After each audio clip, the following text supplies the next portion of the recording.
Pun kibreu ki banga tep kide kibreu ki ba jenjar ka kamai ke ji kayo kon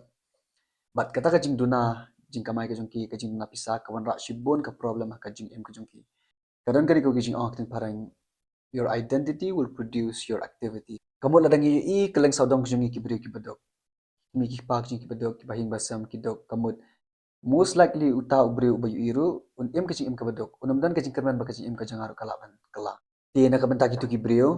ke ay ba pidan man ang ba makiru kilaban lat na katuka cycle ne na katuka thinking pattern ba kajing em kajong kiru kalaban khambha kilaban khamdap khambiang hakis gi kipon sawan way ubreu ha ka bible ka baka ten jong blai ka kren uta de jabes ong ka ten jong blai la khai u ka ji sosi de ka kemi le se ha ka jing ya lenti jong ko mu breu la ban mat sipon ki ji sosi ha bo bishare la ka jong jing em ka poi ka por ka bo wan nak mat jong blai duwai ong trai la khai nga ka ji sosi isnei trai ban pen keloj ong ya ka yin jan jong a pen keloj ye ka lenti ya de ka jing em jong a wen no ka ji sosi wat ai bo ka besneu kan ja le se ka situation jong u ka ja thik ye u kumbala kerteng ye u ndrei udon ye ka ji i ya ka ban sawan jong u ka ba kham kra ko bo bleu la ban pen kala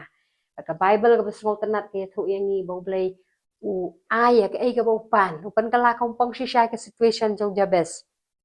tinga shem ba ka long ka ji shisha ka ba krao